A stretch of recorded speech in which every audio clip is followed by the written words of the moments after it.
thank you so much for listening to the Cooligans. In the first segment, we talk about San Jose. They went and they got themselves a national team manager. Wow, really? San Jose? Has he seen their record? Does he even know what the wooden spoon is? And we get serious for a little bit as we talk about some serious allegations against Cristiano Ronaldo. What's our take? How disgusting was Juventus's take? That and a little bit more in that first segment. And in the second segment, we go over a bunch of the MLS matches. Look, we had the playoffs are coming. The playoffs are coming. All right? Yeah. Just like winter. The playoffs are coming, and there's a lot of the playoff pushes. And who's going to get there? Who's going to not? What DPs does MLS want in the playoffs this year? We know it's rigged. Obviously, it's always rigged. The whole game is rigged. All this and more today on the Cooligans! Hey, this is Alexi Lawless. There is nobody in U.S. soccer that is more important than the Cooligans. Hey, thank you so much. Look, we're going to get to the show in a second. We just want to say thank you to everyone who signed up for Gully Squad. That's right.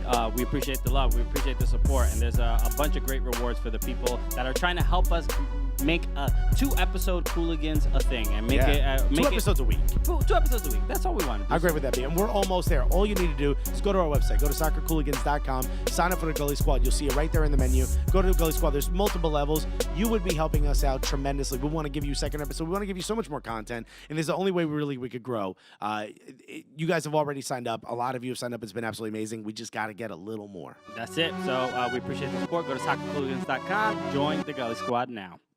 Yeah, baby!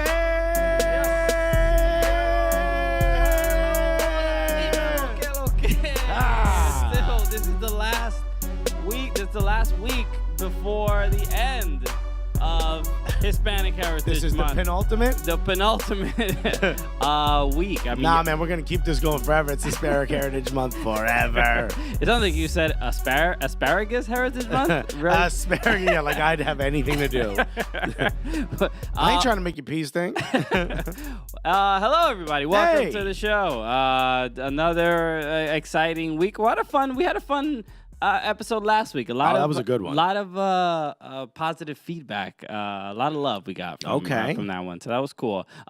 Thank you so much for listening. If this is your first time listening, where have you been? Yeah, where you been, bro? Our entire lives. Oh, who knows? Maybe we've got new MLS fans and new American soccer fans. Maybe it's from our tweeting. Maybe it's from Mateus Almeida coming in. You never know. So if you don't know who we are, my name is Christian Polanco. That's right, it is. And my name is Alexis Guerrero. And we are your favorite stand-up comedians that host a soccer podcast, okay? That's right. And it's pretty much the funniest soccer podcast that you've ever that's heard. Without a doubt. Without a doubt. I mean, just unequivocally. The greatest, funniest soccer podcast, but it's not just that. It's not exclusively that, correct? No, could be a lot of things, but most importantly, it's the gulliest soccer podcast. That's right. You know what it is. So last week we were talking about I guess our new rival. I knew maybe someone who we have to send a cease and desist order to, a mascot, all the way in Brighton and Hove Albion. Needs to cut it out.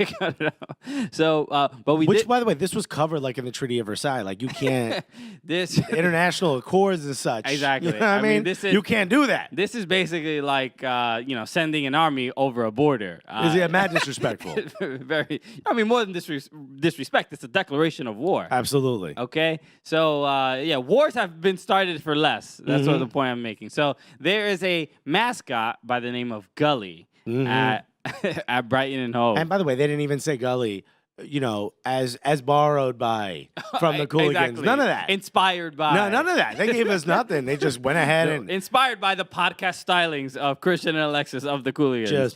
Just borrowing tweets, you know what I mean? Just stealing our intellectual, maybe, property.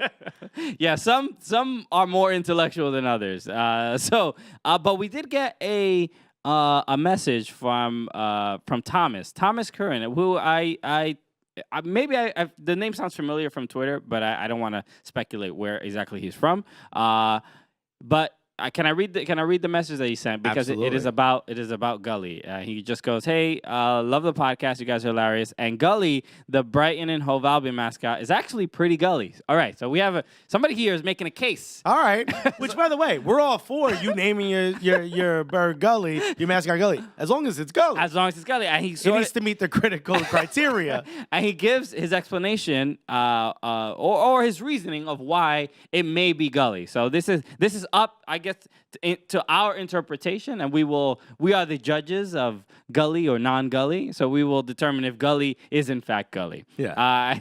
So he said, emailed saying Brighton Hove Albion mascot is actually pretty Gully. The team changed their mascot from a dolphin to a seagull in response to a rivalry with Crystal Palace, which we do know they have a huge rivalry with them. That's right. Crystal Palace, whose nickname is the Eagles in the 70s.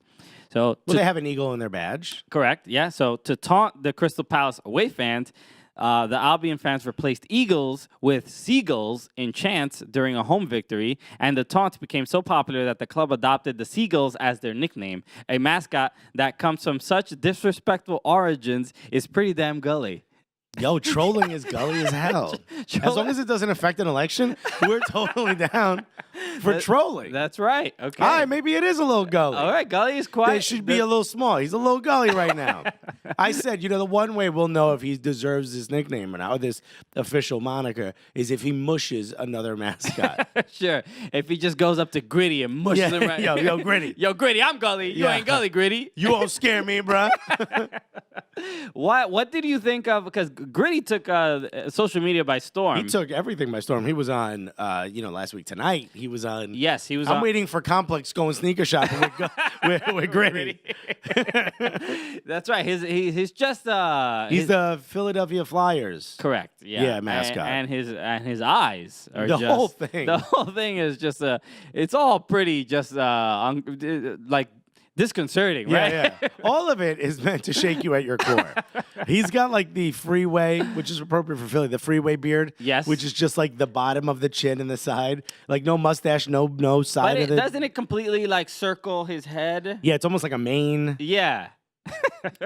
I think they knew. I think like you remember the Pelicans had their Pierre? Yeah. Had their mascot, and then everyone's like, oh, it's scaring children. They try to make the beak less scary. And you're like, oh, now it's just corny. Yeah. You got to go with what comes out. You know what I mean? You got to lean in. Just lean in. He knew he was creepy. He leaned in. Yeah, that's like that book from that lady. To just lean into your creepiness.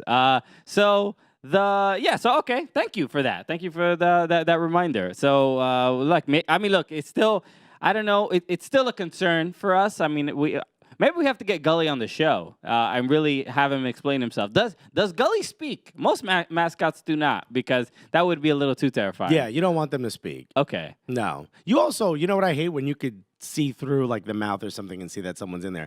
Gritty, there's nothing about it makes me believe someone's in there. It just feels like that is it. It just feels like this monster is a real monster. Yeah, it just feels like this. Look, they just threw a jersey on this thing. So welcome to the show, everybody. Alexis, how are you doing? You're in a good mood? I'm in a great mood. All right, that's good. Why? Good. I'm just curious. Okay, how about you? That was weird. We usually feels like you were about to just attack me. Is what you felt. No, man. So I always mention thank you for the email. But we always mention that the reviews are always very helpful. We got some great reviews. We got some really nice ones. So I picked one. I mean, we can't be here all day just reading how much people love us, because we'll both pick one, because I have one that I like, and maybe you'll it might be the same one. Is it the one from the Venetian? No. All right, I like that one too, but go ahead. I'll read the one. So again, leave a review on iTunes. 5-star, always so helpful. And look, we're trying to get more people to hear about comedians talking about soccer. So this is from the Venetian, which is a very great hotel, very classy, great hotel, very classy, good room service, good room. Yeah, exactly. So and he just said the subject says it's fun, and he 5 stars, and he goes. I've been casually watching pro soccer for 20 years and have recently been getting into MLS as a LAFC supporter. This soccer show seems to be devoted to the U.S. national team and Major League Soccer. The hosts have a lot of fun, tell good jokes, and laugh a lot while providing accurate soccer comedy. Okay. Which is, I don't think that... Accurate soccer. Those three words have never been next to each other. There's been periods, spaces, but never in this sentence. Never just right there. But so that's amazing. So then... Certainly not without a question mark at the end of it. You know? Accurate soccer comedy? Yeah, I don't know. Okay, so... Maybe. It's way more fun than listening to the rather dour British soccer analysis that I heard back in the 90s. Yay. Okay, so now we're aging ourselves, Okay. right? Okay, we've been listening to soccer. Well, he's been following for 20 years. For 20 years, so I'm just saying. And this dude been like, yo, this boring, boring, nothing dope. I've been waiting for 20 years for this gold. For this gully-ass podcast. And think about it. Now he's an LAFC supporter. He's got a dope podcast to listen to. Or she. Could be a she. Right? Yeah. This is, you change your life with a little MLS. It's not a she, because we're going to hear the next sentence, right? Okay. So the next line says, I'm a black guy. Oh, good point. Imagine that was it. I'm a black guy. I knew we were going to say that. I'm a black guy. I'm a 5 black stars. guy. 5 stars. You're great. So he goes, I'm a black guy who is married to a Latina and raising a bilingual daughter. There we go. So I love the way the hosts intertwine their urban Latin American culture into the show. It's satisfying for me to see more diverse voices in media now. Ya tu sabes. So this is, I mean, your daughter's going to be speaking Dominican Spanish real soon. First of all, she's half black and half Latina. She's going to look Dominican anyway. Exactly. So she's going to be saying like, dímelo, dije, papá, que lo que? How was work? I'm assuming if you're in LA, there's going to be some Mexican, Spanish intertwined in there. Well, she's dressed like a chola, but she's saying like, que lo que? How was work? Like, okay, I'm getting a lot of mixed signals out here. Very but confused. I don't know where you from, but you're cool. Yeah, you made a tortilla out of mofongo. Wow. Everything's coming together. This is great. We're both happy and confused. So, Vinish, thank you so much for that amazing review. I mean, your life seems amazing. Thank you for not only, it can be tough, especially you mentioned raising a bilingual kid, right? Because especially if that's not your native language, you didn't grow up around it, and then because you want to support them learning their mom's language, but you're like, what did you say? Yeah, exactly. Yo, you and your mom teaming up against me? Yeah. What are you saying to each other? Well, this would happen when my wife would come to my house when we started dating. And my entire family, 7 people, only spoke Spanish in the house. Mm-hmm. And I'm like, you guys can't just do that anymore. And they're like, well, she's in our house. But we don't trust her. Yeah, I know. How can we talk shit about her and have her not understand it, though? Also, you can't do it on the podcast, but my aunt does the pointing with the lips. You know what that is? Like, yeah. You know, like you pucker your lips, you do like the duck lip, and you're pointing at someone. My aunt would do that to her, and my wife at the time dating would see that and be like, why is she doing that? And I'm like, it's because you did something stupid. It's hard to explain. Like, that's a chance to say, like, look how dumb that person looks right now. It's the equivalent of the Chris Armas. Check out this guy over here. The thumb. The thumb. You see this guy? It's the same sometimes thing. that's too much effort. It's too loud to do that, so you just do the lips pointing at the person. Let me just read this. It's a fast one. We'll talk about soccer in a second. The title of it is, You Better Listen to This Podcast, Son. And then he's got the 2 water gun pistol emojis, right? This is by Joseph Jeem, too, by the way. Shouts to Joseph Jeem. This is what he put. This podcast is only for the gully. Only the best fans listen to this podcast. Space exclamation point. Shouts to Orlando City FC. Keep being trash so that we can dominate Florida. Hashtag Inter Miami CF. Wow.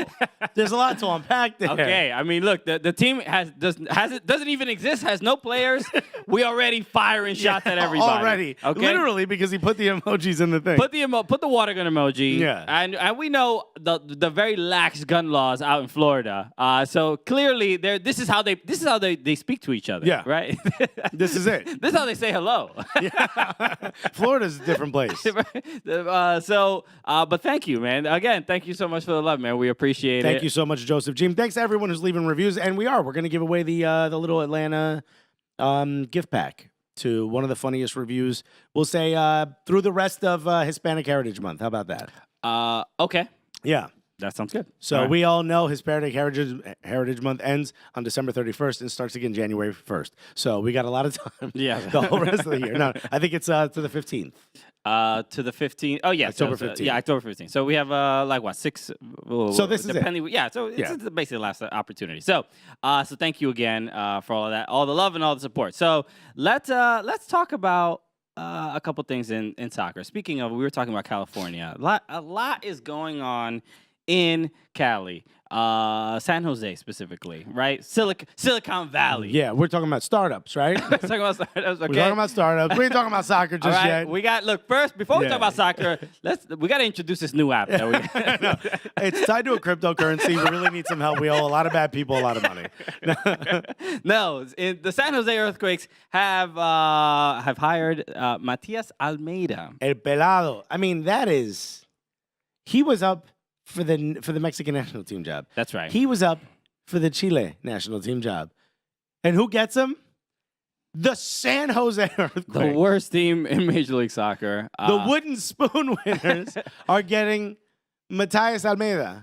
Yeah, that's exciting. Well, for people who do not know who he is, he was just recently coached Chivas, and he brought them back from the brink of being a terrible team. Yes, and they won. I think they won. They won the Champions League. They beat Toronto FC in the CONCACAF Champions League. And legendary coach, obviously in Argentina. Yeah, he's Argentinian. I think he brought back River, right? I think he's the one who helped bring River back from relegation, from the second division. Yeah, I mean this is a new era. Yeah, in MLS, right? I mean, this has to be like you can't now hire some guy from Kenosha University to be the coach of your team. You got to go fighting Kenoshans. Yeah. Look out. Up you Kenoshans. You got to go and get you a national team coach. Right? Atlanta did it. If San Jose can do it, there's no reason why any other team can't do it. Well, the bar is getting very high for the bar is being raised. Actually, the bar is getting longer, right? Because it's San Jose. They got the longest bar in the world. The stadium. All right. Come on, it worked. Okay. Somebody giggled. Somebody giggled. All right, cool. So I'm glad we did that. Damn Kenoshans. So the bar is being raised and lengthened. Yeah.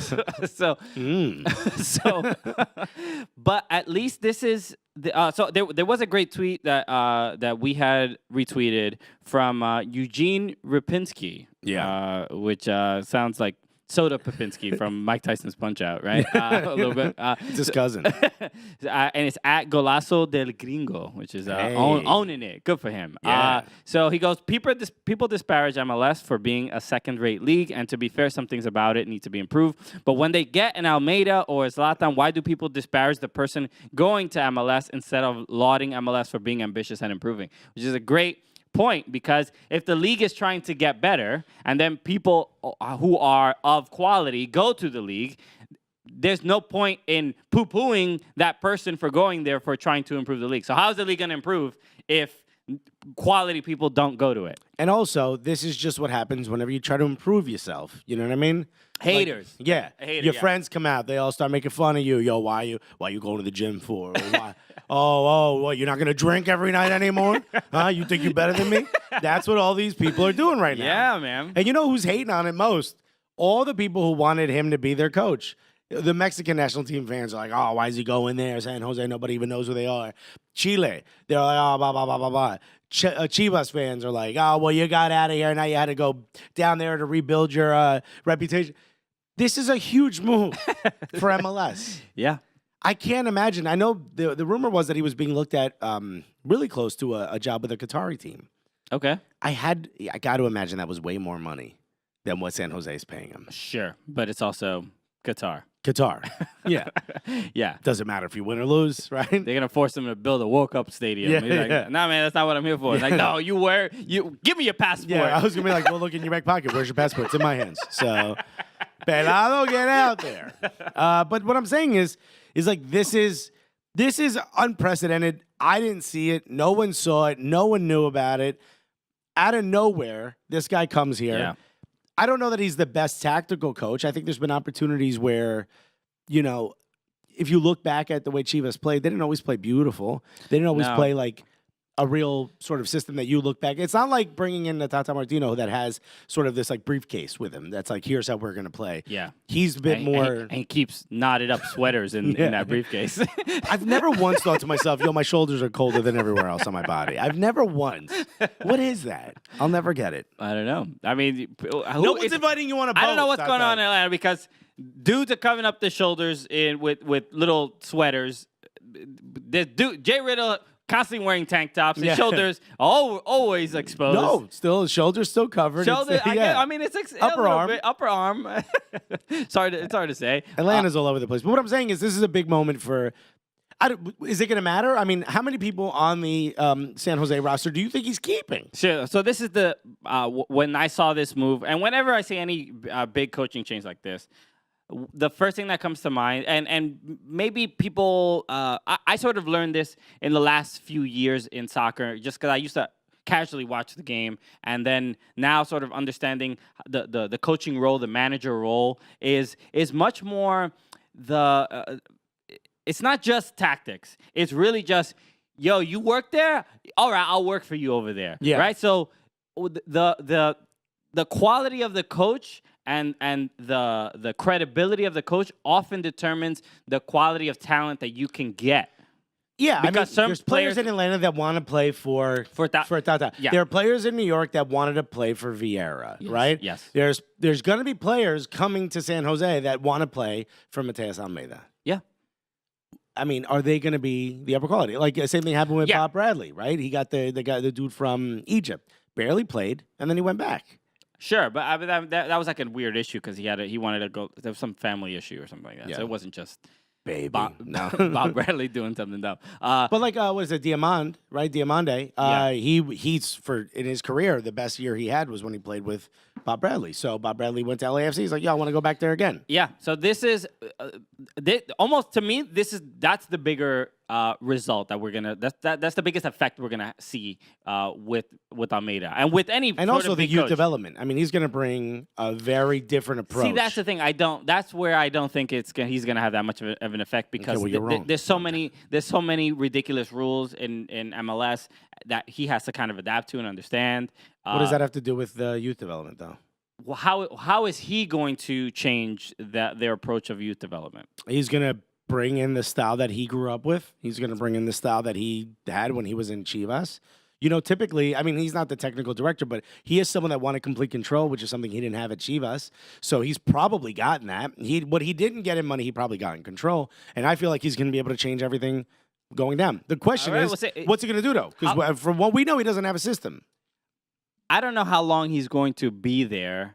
I think he signed a 4-year deal, and I read that he has some release clause if he gets a national team job. That was the same deal that he was getting with Qatar, apparently. So that's now I'm thinking it's going to be more of a short-term thing. I don't know how long he's going to be there.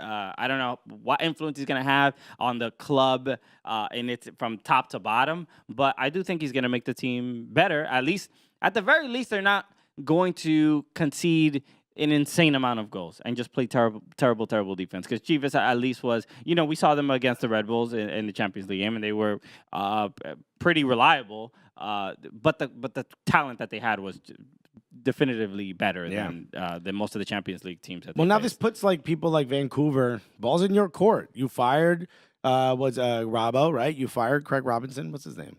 Craig Robinson is the comedian, the guy from The Office. Carl Robinson. Thank you. Whatever. You guys listened to this podcast before. But I'm sure Carl Robinson can tickle the ivories from time to time. Yeah, Carl Robinson's like, I can do mediocre comedy. Sorry. He's all right. I mean, he's fine. Not my cup of tea. I like him on The Office. He's very funny. He was great on The Office. Carl Robinson gets fired. Who's Vancouver going to hire? You basically have two options. You go and get yourself Caleb Porter. Okay. Or you got to go get a big name. Well, I'm at Caleb Porter and that Cascadia rivalry. He's going to coach their team. I mean, it might be. Right. You got to get him. He knows how to coach a team that plays on turf, right? Okay. All right. Yeah. That's who you got to go get Caleb Porter if you're Vancouver. All right. Or you got to get a big name like this. We're now in the era of DP coaches. Very much so. This is it. If you ain't getting a big-time coach, You ain't got nothing. Bro, what is you doing? Yeah, what is you doing, though? Why should we even pay attention to you? Yo, what are they? Cincinnati. I think they're keeping their guy, but come on now. You got to go out and get, I don't know, the national team coach of, Paraguay. I don't know. Yeah, I don't know who's, like, the hot Jose name. Mourinho. Everything sort of has to settle, right? As far as who's going to get the U.S. men's national team coach, fill that position. And then everything will kind of trickle down and all the other jobs will get filled. But it's still weird because Vancouver still has an opportunity to make the playoffs. So it still seems like a kind of a strange decision that they fired him. Well, come on, Craig Robinson. Get back in there. Bring that little Casio with you. Make a new season of The Office. Come on. By the way, I got invited to a Halloween party where you have to dress as a villain. Okay. The whole theme, and I'm going as Jose Mourinho. You know that's exactly what I was gonna say. Really? Yeah, that's the first thing that came to mind. That's what I'm going. I think I'm just gonna get the white hairspray, the gray hairspray, and just put JM on a shirt. I think that's good enough. Wow, right? The effort that you. You really love this holiday. I don't hate Halloween so much. What are you people doing? You're adults. Oh, okay. You're probably one of those people that spends like 6 hours getting ready. No, I'm not. I don't go too crazy, but. So my Colombian friends, they would have a party. Why do you have to? Because Will this be essential? Yeah. Okay. So they for maybe like 6-7 years. This was the big party at your apartment. Not in my apartment. This was at their apartment. So like they would have their family home. They would have a big party and they would have a Halloween costume a Colombian Halloween costume contest. And the first year. You went Juan Valdez? I went as a banana. I just dressed as a banana. Oh, yeah, they went nutty. They lost their minds. Yes. Not just a little nutty, like, oh, good God. They lost their goddamn minds. Yeah. Never seen anything like this. It was like a $15 costume that I got from like a party city. There's just a girl in the corner completely done up as a butterfly crying as everyone's like, dance with the banana, dance with the banana. Exactly. Dance with the banana. And then, and that was the first time I kind of met everyone. Like it was my ex roommate Johan's, right? Yeah. And so when he invited me there, and then I met all his family as a banana, and they were all from they had just gotten here from Cali, right? And they saw me. They were just like, "This is hilarious!" They were like, "Parece, this is great." Well, you're also a Dominican in a plátano. So then they would call me Banano. That was they're like, "Hey, Banano, baila con Banano," or whatever. They lost their minds. And then till this day, when I see them, they still call me Banano. They don't even call me by my name. They just say Banano because that Halloween costume was so damn legendary. Well, Twitter fans, you know what to do here.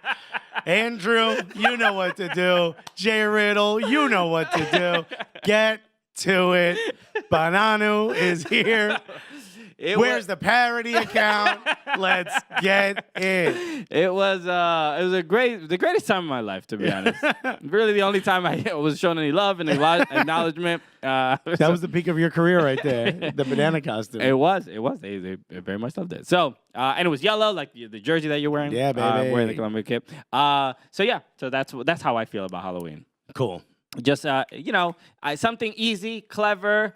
And that wins, Halloween costume contest. Well, the reference I made to the butterfly is a real thing that happened. My wife got dressed up to go to the parade in downtown, which is very elaborate, right? It's like Broadway play level costumes, Hollywood level costumes. My wife gets completely done up as a butterfly by professional makeup, right?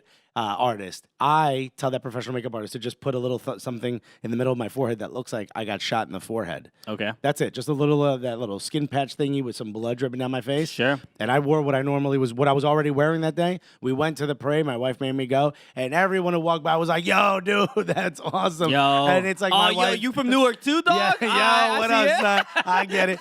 No, everyone walked right past my beautiful, just completely, like, she had wings on that were heavy, the whole nine, beautiful wife, and just went right to me and was like, "Yo, that's dope." And I'm wearing what I normally wanted to wear, and it took me 2 seconds to get my makeup off. She's crying in the bathroom, like, no one even noticed me. It was great. Okay, well, cool. All right, let's talk about soccer. There's something serious, actually. All right, so we didn't talk about this last week because we didn't have time, but some serious charges came up, or allegations, on, against Cristiano Ronaldo? What's the term to use here? Is it came up for Cristiano Ronaldo? Allegations against Cristiano Ronaldo that apparently he also admitted to. Yeah. So this is having sexually assaulted a woman in Las Vegas 10 years ago, which is the summer between his Manchester United Real Madrid transfer. Okay. So he was in Las Vegas partying, which a lot of professional soccer players come out here because they can be kind of anonymous, you know. Sure. And then Cristiano Ronaldo probably has a tougher time. At this point in his career. At this point, he's not. Yeah, he's not the. He's a big name, but he's not the. The name that we know of now. Correct. And apparently he's not exactly what we know. So apparently this happened in a hotel. The woman was paid $375,000 American dollars, hush money essentially, which I can't believe that's legal. Hold on. Oh, okay. We're skipping through a lot of stuff. Well, I mean, I'm not going to go into the whole thing. No. It's not even about the details. It's really. So look, there was this accusation. There was an article from on Der Spiegel, which is a German publication, right? It's German for New York Times. Okay, so so Ronan Farrow wrote it, the German Ronan Farrow, the New Yorker. Yeah. Der Ronan Farrow said no, but so this article came out, and this was apparently I had heard a rumor about this maybe like 2 years ago or something like that. I remember hearing something about this, but it really wasn't. Well, I think that the article they put out where they didn't name her yet, where they gave her the Susan K was the name. I think that was like the second time I'd heard of something like that, but that was the most corroborated version, if you will. I don't know that corroborates the right term, but that had the most detail. According to the article, she made this claim. She said that this happened, and she went to the police. So because of that, there is no statute of limitations. After that, she made a case. She got like a rape kit, and after that. She didn't want to name who it was, right? Because she was afraid of the backlash and what normally happens when any woman makes a. Of course, we just experienced it. If you don't know what we're talking about, Supreme where Court have you Justice been? Yeah. And with the whole thing, whatever. So, she was afraid of exactly what would happen, and what is currently happening. Probably happening to her right this moment. Exactly. And after that, they were like, she hired a lawyer. They contacted his lawyers. They had They settled out of court essentially. Correct. $375,000, but the stipulation was she couldn't ever tell the story. Correct. So now this it sort of sounds like the Trump Stormy Daniels. Yeah, very similar. It's thing. Hush money is the sort of the slang term for it, but it's essentially an agreement that okay, we're going to settle. I'm sorry this happened and I did something to you, but here's money so that it doesn't before. Part of that typically though is some signed agreement from the person who assaulted the other person saying, yes, I agree that this happened. Yeah. Right? And apparently there is something like that. Yeah. So it's unclear as to what it is. Yeah. Basically, in this article, it suggests that Ronaldo did sort of admit to this. He did, in the line of questioning that he answered, he did acknowledge that she said no. And so once I saw that, I'm like, well then, all right, dude. I mean, look, you're out the league. Like that's it. You're done. It's not even about that. I mean, it's like, well, why isn't he in prison, right? No, for me, out of the league is like that's just a slang term. Like you're out. You're done. Sure, it's a slang not literally like sorry, you can't be in Serie A anymore. Yeah. Have you thought about Serie B? When somebody commits a crime, just like, hey man, you know what? I don't think you're gonna be able to play Sunday league soccer anymore. Sorry, you might have to find a different country to play. No, I mean like you're done. Like yes. Whether it's jail time or not, you know what I mean? Like I don't know I don't know if there's like I think the police investigation is restarted, right? So Las Vegas has restarted the police investigation. If all of this comes, of course, the guy's got to either go to jail or whatever it is, the crime, whatever the punishment is for this, for this crime and whatever happens. And I hope this woman is okay and all that. But the thing that probably upset me the most is I haven't heard a lot of people really, there's not a lot of chatter about it. I think everyone's kind of surprised by it. And people are saying like, if this happened, he needs to be out of the game of soccer and potentially in jail or whatever it is that's going to happen. Then Juventus, look, to some degree, I kind of understand where they're like, we need to say something. I get that. This is not what you need to say, though. Yeah. They put out 2 tweets. The first one is Cristiano, and they tagged him and put the period at the front so everyone sees it. Mm-hmm. Cristiano Ronaldo has shown in recent months his great professionalism and dedication which is appreciated by everyone at Juventus. That's one of two. And everyone's like, okay, but because maybe he was professional and decent. But also has nothing to do with rape allegations. But the next one should have been like, but due to what we recently found out, blah, blah, blah. No. The second one says, the events allegedly dating back to almost 10 years ago do not change this opinion, which is shared by anyone who's come in contact with this great champion. Not everyone. Not anyone who's come in contact. There's, in fact, one particular person who he did something very, very disgusting to and very, very terrible and a crime. Sure. Juventus did not need to put allegedly. this out. I want to say allegedly. It is unfortunate. We do unfortunately have to say allegedly until all this is done. Because, But look, he kind of admitted to it. I don't know if that document is real, though, either. And that's the problem, right? So there's a lot going on because there was, according to these documents that Der Spiegel claims are very, very real. Right. You read the article, and there's no way you can leave that being like, like there's a gray area. Yeah. No. It happened. He knows it happened. He knows it happened, and he knows she was not comfortable with what happened. Yeah. So once you see that, it's like, all right, then it sounds like an admission of guilt. Right. They settled or whatever. It still doesn't take away from how disgusting it is. No. So. It's now. This is when the corporate machine is rolling, right? Right, because they have a brand to defend. Yeah. Well, I mean, Ronaldo is not just important to Juventus. He is important to, I mean, obviously, a dozen other brands. He's still on the FIFA cover. He's on the FIFA cover. He's important to the league itself. I mean, it is the equivalent of the face of Serie A now. I disagree, though. You disagree? Serie A is not doing well. It's not doing well, but he's not the thing that puts them over the edge. It is before all this came out.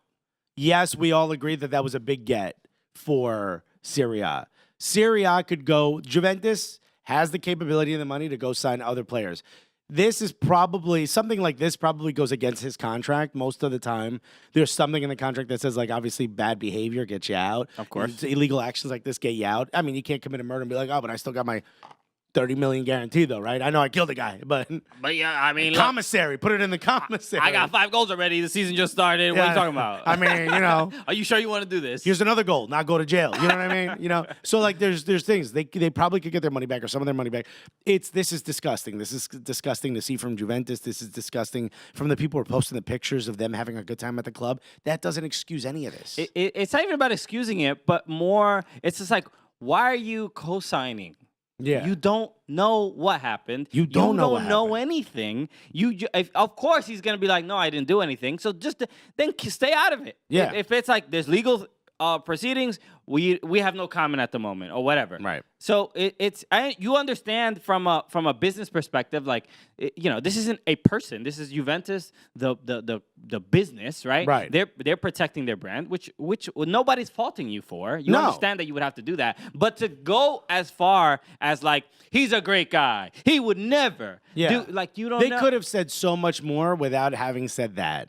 Yes. And to me, I think that's something that anyone who co-signs Juventus as your favorite team or a team you follow, I get that things like this shouldn't shake your foundation or your fandom, but it is something that you should question. You should openly be like, Yeah, but this is part of. But think about it. Soccer is a sport where the supporters are a part of that foundation. We are bricks in that club's foundation. Yes. So you as supporters should be. I mean, I get that it's soccer and there's a lot of like nuts in it, but you should be of the ilk of saying like, yo, that wasn't cool. You need to reissue a statement, an apology for that. Think about all the people and how you made them feel by putting that out. And you know me, I'm not one of these people that says like change everything because one person didn't like it. This is disgusting behavior, though. You don't say like, no, it was almost 10 years ago and everyone who's met him says pretty cool. Yeah. That's clearly not the case, especially if you admitted to this shit. And people that are saying like, oh, she only went to the police because it was somebody famous, didn't name him. And most people don't go to the police after consensual sex. You know, that doesn't really happen. I all you the time. do. Yeah, well, it's the shaking. Because it's I'm the shaking. just very, very the rattled. EMTs. Just need some a little bit, mostly for the emotional support. Was that Soylent coming out of my body? You don't know, right? Yeah, I have a lot of questions for the EMT professionals. You know, somehow, even in the darkest moments, we find a way. No, man, but look, especially the last, you know, I don't want to make this way too about politics or whatever, because to me, this isn't a political issue. This is just this is a human issue. This is just how we treat other human beings, how we treat each other, and you know, I know. Some of the people that are listening to this show might be a little bit younger, right? Or they probably don't care what we're saying. I might be some loser virgins, you know? Yeah. Those are your fan base. That's the Banana fan base. All right, now we got Team Banana. Okay, look, that's my demographic right here. Yeah. You speak to the people who speak to you. No, but look, we're trying to add some levity and understanding to what's going on. But like all I can speak to is how I respond to this stuff, right? And seeing all the Kavanaugh stuff and seeing how the response to women when they make these claims. It's like we are in comedy. We've been doing comedy a long time. Yeah. How many people? I don't want to just be like male or female. How many people do we know that have been sexually assaulted? Oh my God, there's way too many. It's honestly there is, and it's also because we're in a field where people are very open about what happens to them. Very, very. So like where you might be in an office and you might think, well, no one hears, but they're not telling you. Exactly. That's not office speak. That's not water cooler speak. In comedy, you grab a microphone and you speak exactly what's going on in your life. We're all friends. We're all very open. We're all very honest with each other, which is that's the only way we even respect each other. Yeah, you got to be up there. You know, you got to, what they say, show your scars. So, you know, so I've met countless. I mean, and I met countless more women that I know personally that have been sexually assaulted than men who have been accused of sexual assault and didn't do it. That have been falsely accused, right? Yeah. So just logically, I'm going to be like, well, I'm probably going to believe a woman because every single woman I basically know is saying that something very, very traumatic has happened to her sexually. Yeah. So in these scenarios, that's why Juventus responding like this is so... I understand you're protecting your brand, but still, this isn't the approach. There's a way to protect your brand and be above it all. Even above it all, just respect the fact that a woman make this claim. Be above this. You know, there's a way to be like, look, in light of these recent events or, you know, news, we're taking an opportunity to look at what's happening and we hope the process, blah, blah, blah. There's a way to do this without being like, nah, man, he's cool to everyone I know. Yeah. So I don't care if he did some messed up stuff 10 years ago. I mean, I can't even remember 10 years ago. That's exactly what they just did. Yeah. And you know, the comedy world gets a lot of attention because of the Louis C.K.'s and all this other stuff. Yeah. And it's a reality. Just like in any workplace, but there's dudes I know that you know, other female friends and other female comedians would be like, yo, this, you know, he's a creep. He's a creep. So it's just like, and usually I'm usually shocked, mainly because, you know, we don't. I mean, it's not like the creeps are not going to be like straight out front about how creepy they are. Hey, I'm a creep. I'm a creep. Right? See my name tags. It's creep. Creep. One creep of the year. They're not going to do that. But then sometimes, like, you know, it's like when you see two peers. Yeah. Who have, and one of them mistreated the other one. You're like it's just like in the comedy world, I'm just like, why would you do that to someone you work with all the time? And it has all the same friends you do. Exactly. It makes zero sense. So, I mean, that we're trying to think as logically as possible because it is absolutely absurd. And remember, it's us. But it's a thing that we know. Look, I don't know how helpful it is necessarily. I mean, because it's like weird being like, hey, look, I'm an ally or whatever, because it just sounds corny. We're like, I get self-conscious about sounding corny, about being respectful to women, but it's like, no, man, it's that bad where I don't even care how corny I sound. This is like, yo, if there's no gray area with anything, consent is important, and respecting each other is important. So it's just like, when I hear stories like this, I'm like, all right, I'm gonna err on the side of, look, and again, there's been false accusations. It has happened, but fraction. He practically admitted to it. Yeah, it's like so unlikely that it did not happen. But if it didn't happen, it didn't happen. But most of the time, it happens. In this case, like, I know people are like, oh, hopefully this clears up quickly because I want to see him with Juventus. I got to be honest. I don't care if he ever plays again. I don't really care. Yeah. And I think that it's so stupid to be like, oh, but, so, I mean, he's got his money. You know what I mean? He doesn't need to play this year. Like, he doesn't need to play ever again. I don't think he should ever be allowed back on a soccer field. I could care less. Sure. I mean, yeah. I mean, look, he's if he's the face of this global, Nike. Look, and it's look, it's about being. When it comes to sponsors and stuff, I mean, it is very much about. It's not even about like a wholesome character or anything like that, but it is about some honesty, some sincerity. Tiger Woods, be a jerk. Tiger Woods, not to be a rapist. Yeah, you obviously can't be an absolute criminal, but Tiger was a creep. A creep, very much. He did some freaky stuff. Sliding in all your DMs with any Denny's waitress. Yeah, anyone. You blonde? You can get it. Yeah. Right?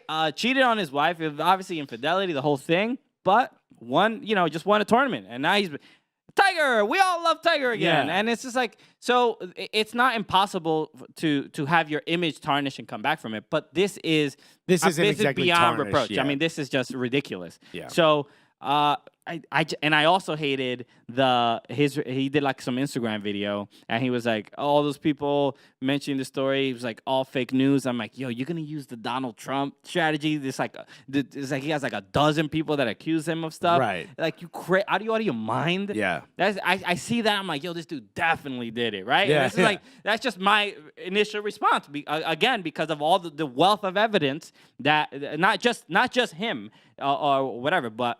Because it's whatever, it's anecdotal, that specific story. But from the wealth of evidence of all the women I know, all the experiences in my life, I'm just like, if you go with that, Kavanaugh screaming at a bunch of senators, I'm like, all right, dude. Yeah, I know you did it. So then you did it, is what you're saying. He also said, the article said that he was like, afterwards, he's like, hey, I'm sorry. 99% of me is good. It's that 1% that's bad. Ugh. That's it. That's bad. Yo, so that means 99% of you bad, bruh.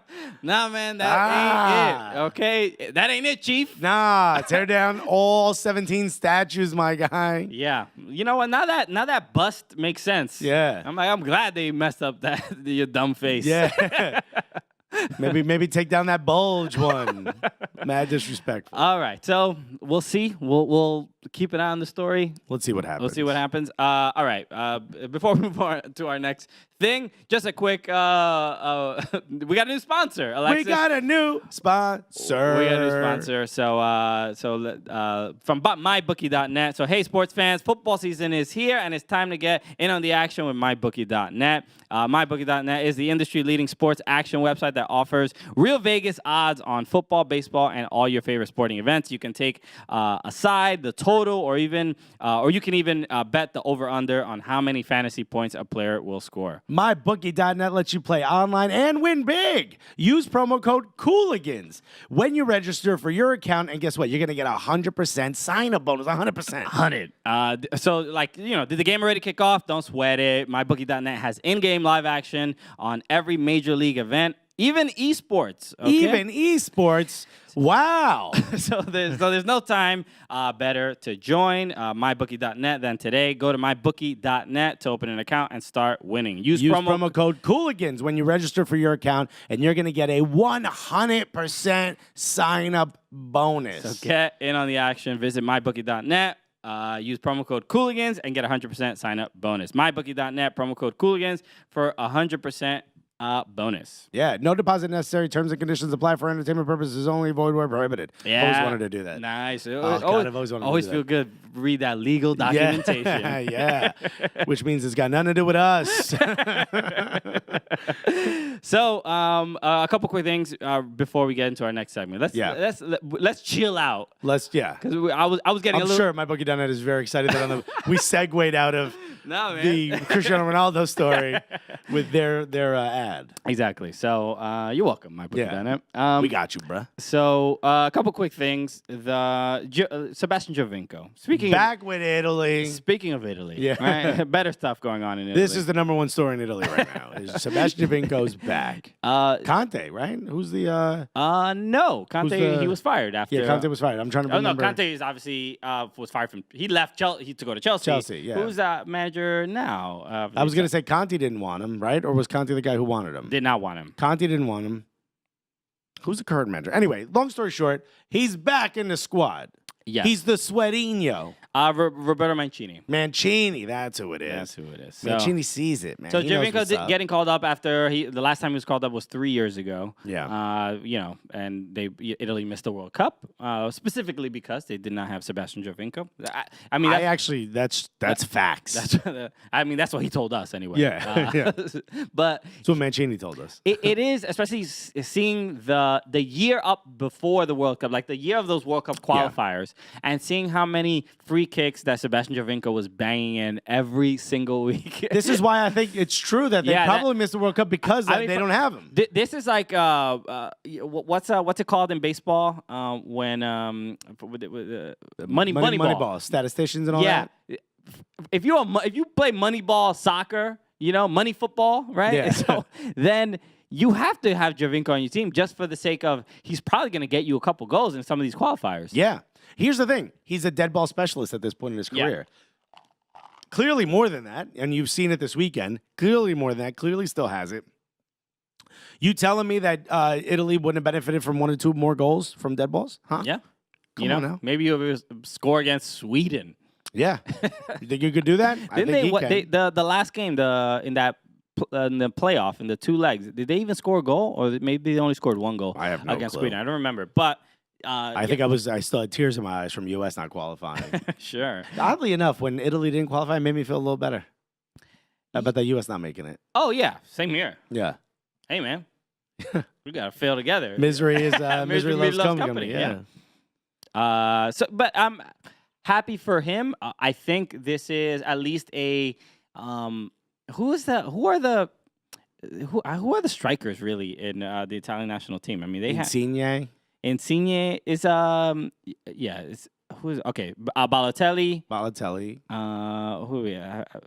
Immobile, that's the other one I was thinking of. Graziano Pelle, but he doesn't start, but he's very handsome. He's playing in China. Yeah. Simon Zaza, obviously. He actually did get called up again. Yes. And everyone remembers him from the pitter-patter run up to the free kick, the penalty kick that he sends way over the goal. El Shaarawy, Stefan El Shaarawy. Now called the Mahrez, by the way. Oh yeah, that was good. What a great weekend. And it is if you're an Arsenal fan. So when you look at some of the other the competition and the but he's results, not really a forward there. He's more of a winger for the Italian national team. Yeah, but he's up front or whatever. Yeah. So. But when you look at the competition there, it is a little ridiculous, and it's clear it was an MLS bias. Sure, like he plays in the league. No, they actually said it. Yeah, they said that he's not playing against the best competition, so you can't really judge what he's doing. Yeah, and I think it shows that if you have skill, you have skill. I don't completely disagree with that. I don't completely disagree with it either. But the fact that he's just nailing every free kick, which doesn't matter what league you play in. Yeah, it doesn't matter. It doesn't matter what it could be the yellow. The goal ain't different. And it could be the yellow damn plastic guys, that they line up in front of them so they can practice free kicks. Yeah. It doesn't matter. Yeah. Even if that's who was in MLS. Yeah. The defender of the year, yellow cone. Yeah. And another one for training mascot or training dummy. It doesn't matter. So if you can at least get those, there's no reason why you don't give him an opportunity to just bring him in. There has to be one spot for him that he could possibly earn. Yeah, shouts to him. And shouts to Fafa Pico and some of the other guys. Obviously, Sweat, we talked about Marky Delgado got called up. Christian Christian Pulisic is out. Tyler Adams and Weston McKennie. All the people we want to see. Right. All the ones to excite. Yeah, they're gone. Play all the kids. All the kids are injured. Yeah. Play the other kids. Good luck against England and everyone else. Boy. So we'll see what happens. So it's against Colombia and who's the other? Peru. Peru. Colombia, Peru, England, and Italy. Those are the next. Those are the next one. But the next two, 4. and then we're back, and then the Colombia, which I'm wearing the shirt. No, didn't plan that, but shouts to USA. That's on the 11th, and then on the 16th we play Peru. Okay, so there's gonna be some excitement there. Hopefully they put on at least a good show. That's why I'm just generally worried about Christian Pulisic's calf fibers that were. Apparently. Somebody tweeted career over, and we're like, no, relax. Tone it down. Take it easy. Okay, so you want to get to our next segment so we can talk about a couple games in Major League Soccer. Let's do it, yeah, because there was a lot of great games. There was there were games Major League Soccer, some women's national team qualifiers. We were at the Black Arrow party. We got to see the game with DC and Chicago. And Chicago. We got to see that with Dave and Youssef. That's right. The homies. All right, so we'll be right back after this. Hey, everybody. Thank you so much for listening to the podcast. We just want to break in with a word from our sponsor, SeatGeek. SeatGeek, looking out for you, looking out for us. We were just talking about the U.S. men's national team games. Couple games coming up. If you want to get tickets to those games. I mean, what are you doing? What are you doing? Why would you go anywhere else? Just download that SeatGeek app. Get that app. It's wild easy to use. First of all, if you live in the city they're going to play, if you're in, Tampa, I believe? Yeah, one of the games in Tampa. Yeah. The other one's in Connecticut. In Connecticut. If you're in either one of those cities, all you got to do, it knows where you are, and it tells you what's happening around you. And here's the other thing that the SeatGeek app does. It doesn't just find you a deal. No. It goes across all the other websites that sell tickets and finds you the best deal and presents it to you.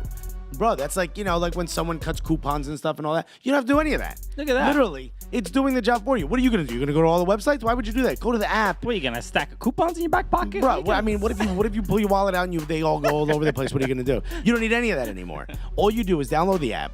Go to the whatever event you want to do, go to the sport you want to do, or let it find something near you because it's more than just soccer. It's more than just sporting events. And it gives you the best possible price across all the other apps and all the other websites that sell tickets. Dude, it's doing the job for you. Exactly. And guess what? If it's the first time you use it. If it's the first time you use it, use the promo code Cooligans. And what's going to happen? You're going to get $20. $20 off that purchase. Bro, someone's going to hand you $20. Someone's going to answer it. Imagine you find a good deal. It's $25 to go see a concert you want to see near you. Bro, you just paid $5 for that concert. Look at that. Somebody's going to come to you, stick a stack of coupons in your pocket. A couple vouchers right in there. All because you use the SeatGeek app and all because you put in the code Cooligans. First time you use it, you're going to get $20 off your order. Download that app, put in Cooligans, get $20. Do it. Yeah, baby, we're back. Yes, let's go. Come on. Let's do this. Let's recap some of these MLS matches. Dude, this is the playoff push, son. That's right. A lot of stuff going on. Push it. All right. Dating ourselves. But playoffs real good. So let's start with some of the games in the order they were played in. Vancouver played against Toronto, and basically Vancouver, I'm sure they got a lot of pleasure in this, knocking out Toronto FC from the playoffs. Slapped them around. Toronto FC really thought they were still, they technically mathematically had a chance, but they thought they could still do it. You knew that wasn't going to happen. They're sitting on 33 points. But, it's about time that sort of like, put a bullet in that horse for now. You know what I mean? Just like kill the misery of it. You know what I mean? Okay, sure. Yeah. All right. I see how you treat animals. Yeah. You got to put them out of their misery. You see a horse sneezes. I'm like, all right, I guess we got to put him down. You know what we got to do, right? Was that a shotgun, Alexis? Yeah. So. It's for humanity. Don't you see him suffering? The horse is just going to smile. I've never seen a horse smile. Well, we're going to put an end to that now. No. Obviously, we're not shooting horses, but this is like they had to put an end to this so that this idea that they had a chance goes away.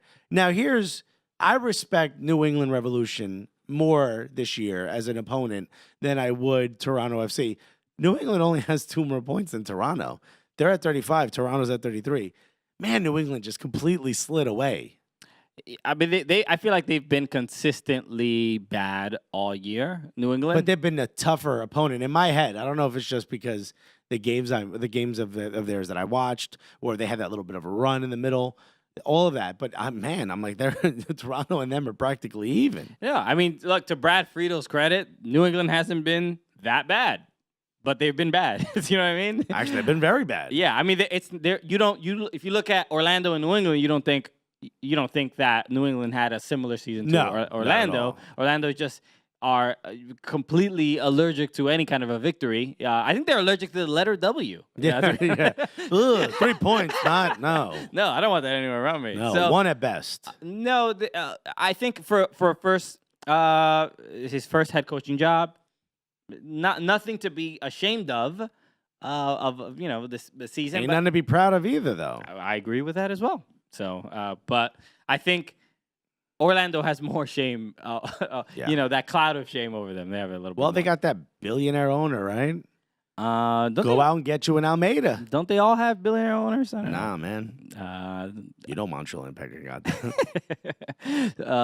Saputo, he's not crushing it. So look, no. But this game, I'm not particularly dominant from Vancouver, but they did get that first goal, which I did. The best part of the goal is the no-look pass from Jordi Reyna. Wow. Which is beautiful. We don't see... And when he got it, when he's on his game, yes. It's a beautiful thing, but he's just not nearly consistent. He's also a kid still. Yeah, he also plays for Vancouver. Vancouver does look different after Craig Robinson got fired. Which is about time. I'm glad he's gone. Yeah. We need tactical decisions, not funny songs. Yeah. Okay. Why are you singing right now, bruh? It's halftime. But look, I understand different coaches have different ways to inspire their team, but this is not working. It's just not what we need here right now. Once Carl Robinson got fired, it feels like the team picked up, and it feels like there's a bit more of a spring to their step. Yeah, but they're not gonna. They're not. I mean, they're not far. They're 3 points away, and Real Salt Lake isn't playing incredible. There's a chance, but I think that spot would go to LA Galaxy. They're in 8th right now. LA Galaxy in 7th. Yeah, this is the playoff. This is one of the more exciting because in 7th place in the Eastern and Western Conference are two players that we want to see in the playoffs. Rooney and Zlatan. And although I think DC United gets in the playoffs. Yes, I think so as well. And I think, unfortunately, it's going to be Montreal. Although Columbus is sliding back a bit, I do think Montreal is the one that drops out. I would rather see Piatti than Rooney, if I'm being honest. Also, Montreal was trashed in the playoffs last year. Yeah, but Montreal playing they're gonna get knocked out. They didn't have Remy Rod. They're gonna get knocked out in that knockout game. I don't see how they're. So look, they're gonna play. So that 6th position is going to end up playing NYCFC at Yankee Stadium. Yeah. And some people. I'm a Mets fan. I don't hate the Yankees, but I really hope they lose so that there's no issues with scheduling for the World Series. You hope the Yankees lose? I hope the Yankees lose. It sounded like you wanted NYCFC to lose. I'm like, damn, bro. No, because we share a stadium with. Have you heard? with a baseball team. By the way, you know how many tweets were going out when the Red Sox were up 7-0 on the Yankees at Yankee Stadium? Oh boy. So so whoever's gonna in 6 is gonna end up playing the NYCFC at Yankee Stadium. NYCFC has been pretty dominant. If it's DC United, I imagine NYCFC should handle them pretty easily. That's an easier team for NYCFC. Compared to Montreal. Although we're also talking about the NYCFC from the 2/3 of the season, not this last third. But the DC United did just play there and had one. They drew the game, but they only had like one shot on goal. I believe it was 2. 2. And they scored both. Yeah, and NYCFC had like 20. Yeah. Whatever. NYCFC has their own issues. Oh, the old Dome Torrent system of just whatever, shoot near the goal. I mean, whatever. Okay, we're not really. We're based. This is a more emotion-based grading that we're doing. Yeah. Really, think of it this way: if the numbers look good, who cares what the score is? That's all that matters. Okay. I feel like we had a good game. Yeah. So. You never know. But that means Toronto, Chicago, and Orlando are out in the East. Minnesota, Houston, Colorado, and San Jose are all out in the West. The West, I mean, I like Vancouver, but that's not much. I mean, it's an easier race to win because of the teams there. But it is. But I think the big issue right now is that DC, Montreal, Columbus. And DC, if DC wins every game, they have 4 games remaining. Yeah. They win every game. If they win 3 games, they only need 9 points to get the playoff spot. Right. So, Montreal, you got to. Now they're just praying that DC United lose. They could. How did they lose that game 5-0 last week? They should not have lost. Even a draw helps you so much. Yeah. I mean, they're, -7 in goal differential? So, I mean, you're not going to catch up to DC's 6, but, dog. Yeah. You can't keep taking big L's. They are a tale of 2 teams, though. Great rapper, though. Yeah. So stupid. Big L. If you don't know Big L, you got to start listening to Big L. He has a couple good tracks. Yeah. R.I.P. You can't keep doing this to yourself. They are 2 different teams. I mean, they sometimes look amazing. They sometimes are like, yo, what is you doing? Yeah, they look great this weekend. So let's talk about Sporting Kansas City and Los Angeles. Sporting Kansas City gets a late goal from Johnny Russ. Russellmania. Right. I was just about to bring that up. Are they allowed to do that? I don't know. This is Russellmania, same logo. Russellmania and Gresselmania and Gully out in Brighton Hove. Yeah. They're like, they must be working together. If Brighton and Hove could do it, I guess I could do it. So, although I will say, man, Johnny Russell has this thing about him, and when he's on, he lights up the cauldron. Yeah, the goal he scored was basically the exact goal he scored about 2-3 months ago against LA Galaxy. When everyone started to believe in him, and then he disappeared for 2 months. Yeah, but this was just another example of Los Angeles when I thought Michael Ciani sits. They'll be a little bit more, put a little bit more effort in their defending. And his goal was easily, and we made jokes about it before. Yeah. About once he burns one defender, the next defender's like, oh, he got him. Yeah. That defender's like, oh, look, I know he burned me, but my next guy got him. But that's why we got other people. So and then that defender gets burned, and he's like, you know what? He did it twice though, but he's not gonna do it to my homie, the third dude. Yeah. And third defender, no way. We got 9 people on this team, 9 other people. So we goody. So we good. There's no way anything's gonna happen. Yeah. And you see it when you look at the replay. You see each defender being like, "Ah man, he got him. Ah man, he got him. Yeah. Ah man, he got him." I should sit and watch this next defender get him. Terrible. Yeah. All LA Galaxy needs is one dude be like, no, I'm 2-footing you. Yeah. If you not getting by, you might get by one dude, not me. Yeah. And they don't have that person. They got nothing like it. Yeah. I mean, and look, I know the goal happened inside the box. Nobody's gonna 2-foot him inside the box. But you know what I mean? But you need someone who's like, I'm putting my foot down. I'm flagging. I'm putting my foot down on this dude's chest. On this dude's neck right now. Ain't nobody scoring. If he does, he gets hurt. That's what you need. I mean, that's why you need Charles Oakley to come out. That's why the Jermaine Joneses were effective. Well, honestly, I think an active, high energy, smart running defensive midfielder. Who's picking up some yellow cards on that team? Yeah. Is it Perry Kitchen? He's not the most reliable when it comes to that. NYCFC has Alex Ring. Yep. The Atlanta has Nagby, some Lorenowitz. Really defend, but some of these bruisers. Yeah. You need a couple. Just of those. Stop the attack before it gets to your trash ass back line. Because you know who you got back there. Yeah. So you got an Alfa Romeo. It's expensive, but it don't work. So just again, and this is just me speaking. I feel for you, RSL. Yes. If you earn the playoff spot, great. Good for you. But with the way you're playing, I'd rather see LA. Yeah. Play against LAFC. And get what?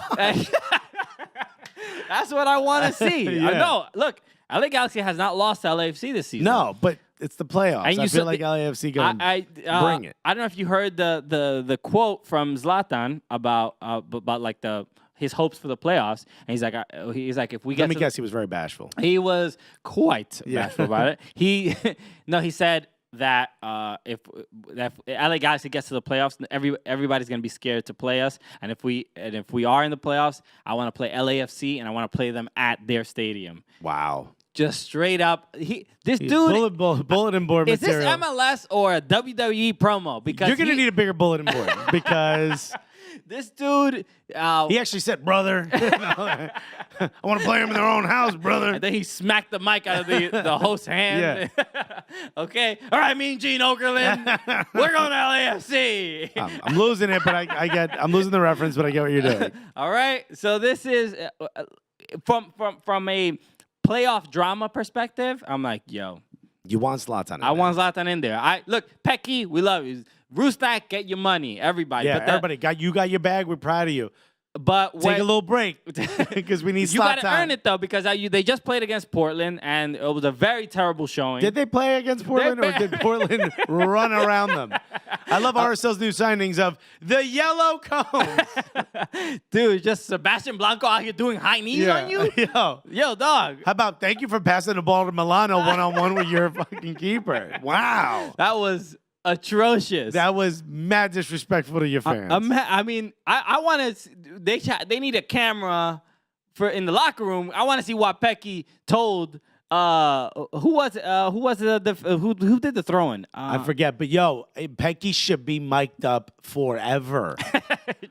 Why are we not doing that? Mic him up while he's dreaming, because I'm sure he has them angry dreams. His first name is Mike. His middle name should be Up, and his last name is Pecky. Mic'd up Pecky. That's it.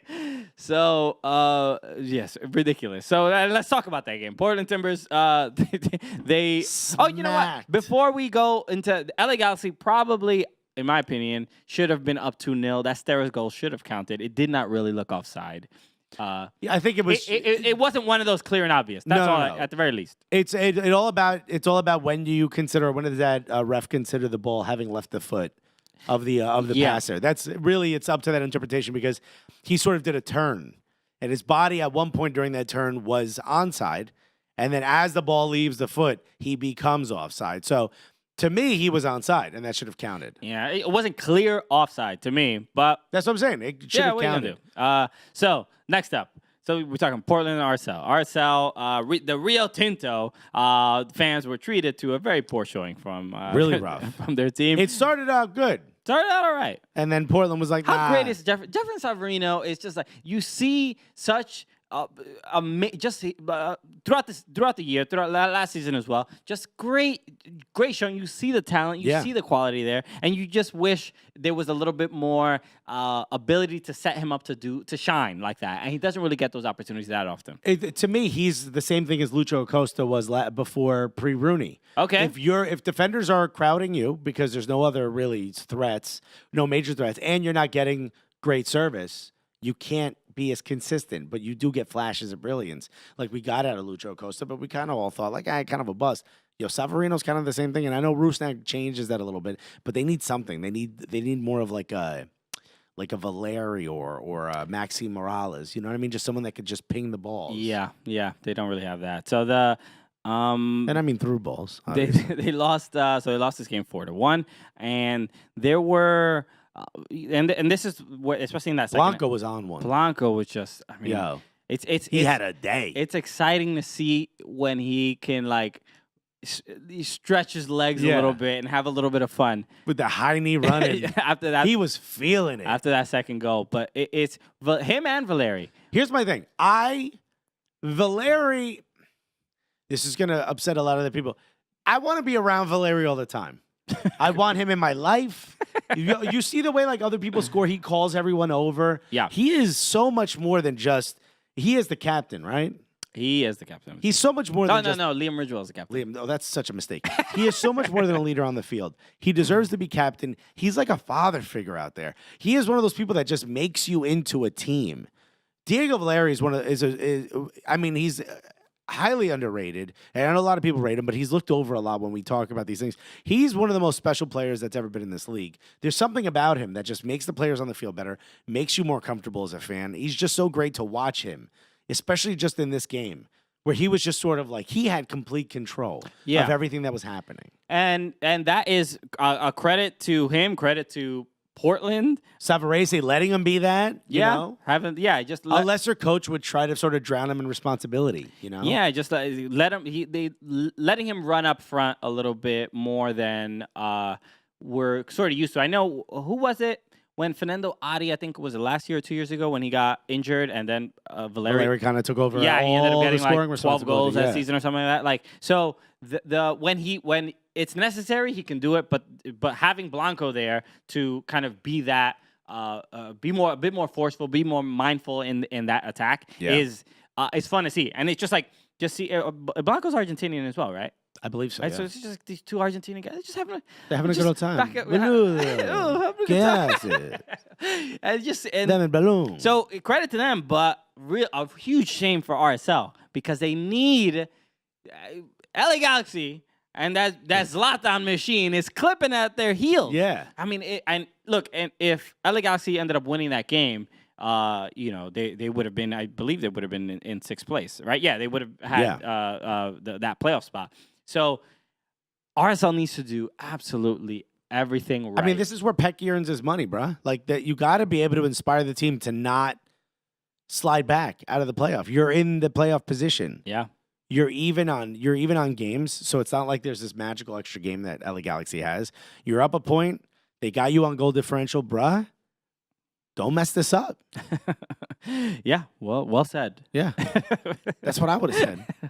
So, I'm like, everyone, get your prosciutto sandwich and get out there and play that second half. What games are left for them? So it's they have New England Revolution, and they have to play Portland again. RSL has they have a home game against New England, and then they have an away game. Which is out of it.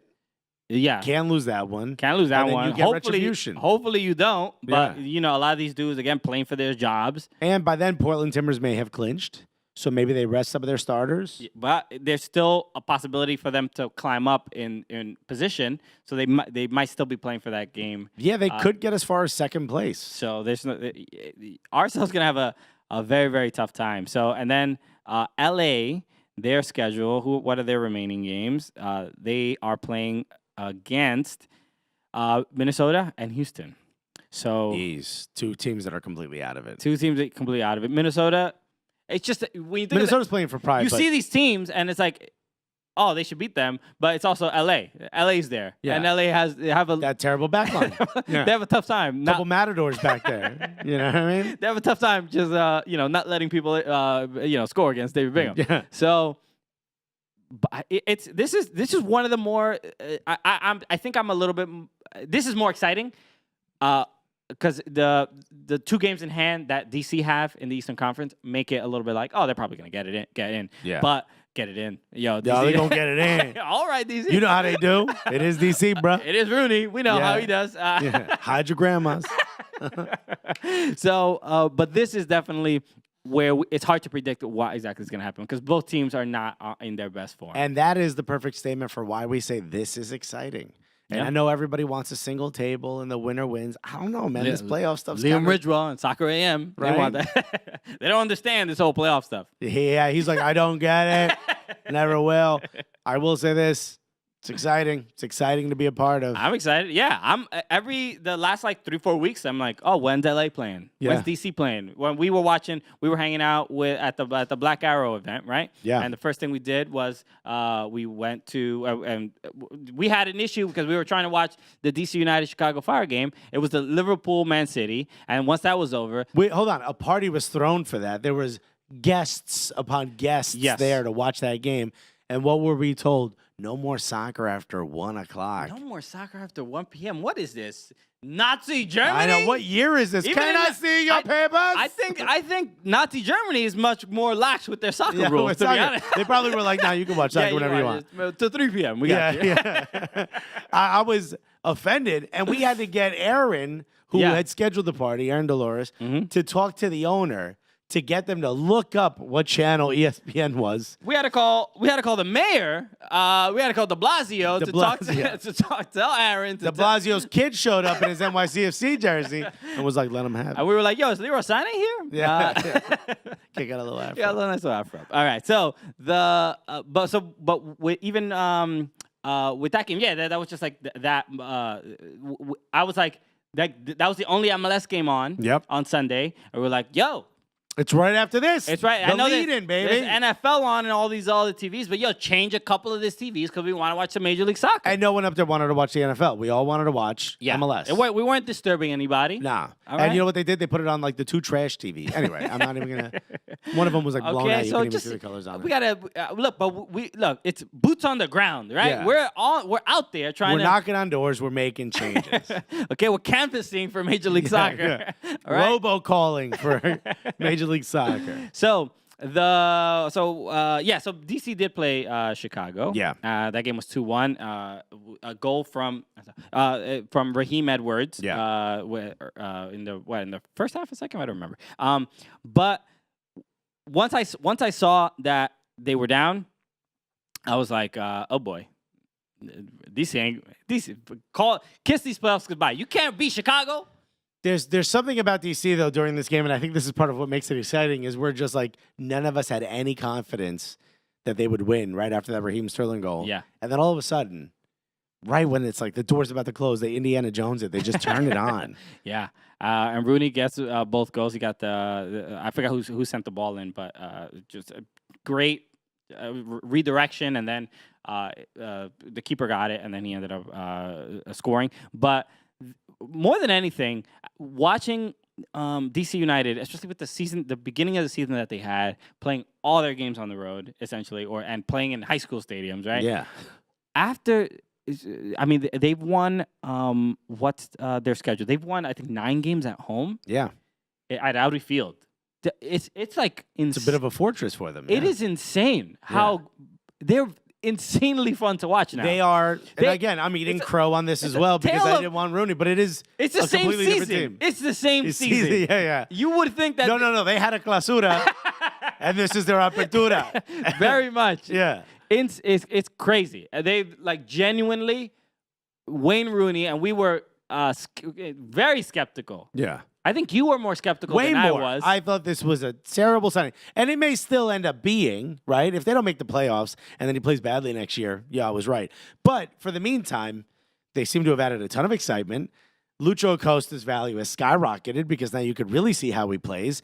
And the team is fun to watch, they were not at the beginning of the season. They were so bad. So bad. And it's weird how one player can make that much of an effect. Like, I mean, you don't really think of soccer in that way. Right. Where, I mean, unless it's like Messi, right? Where you're like, clearly him just being on the field. Even Messi playing on Argentina doesn't necessarily make Argentina incredibly fun to watch. Right. They'll have moments. Yeah. But overall, just Wayne Rooney's presence there changes literally everything.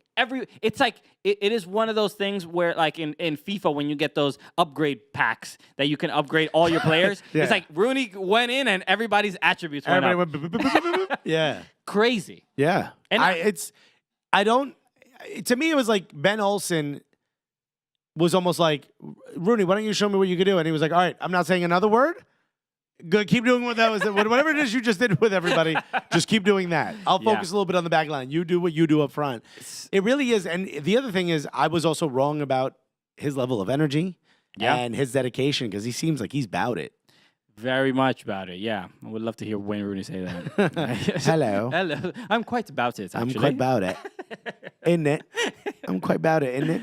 So, but yeah, you can't deny that. They've been super fun to watch. So the next, what's the last game we want to talk about?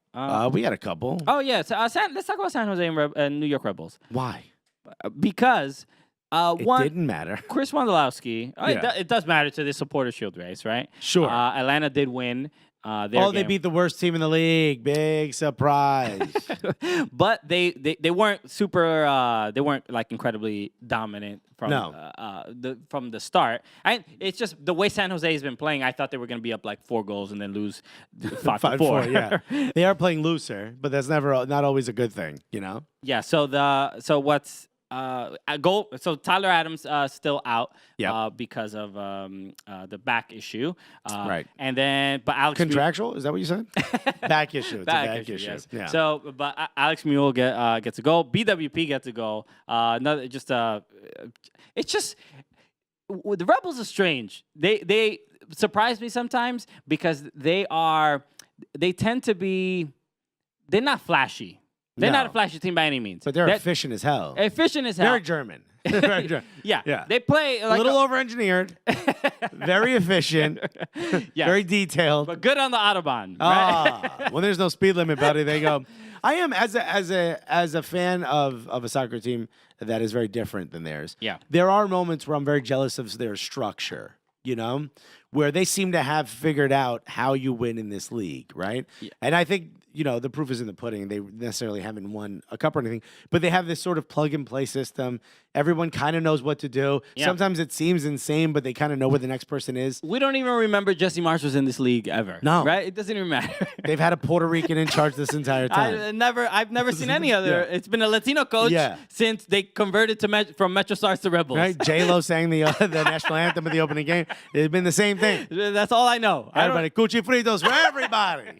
That's all I know. So, but there's a little bit, maybe because of the coaching change, there's a little bit of trying to prove like, oh, this didn't affect us at all. And again, not just that, but he's also more direct, right? Chris Armas' system is just a slight bit more direct. It was a change from Klopp to Tuchel, you know what I mean? Okay. Over at Dortmund. It was like, all right, yeah, I get it. We all know how to pass and press.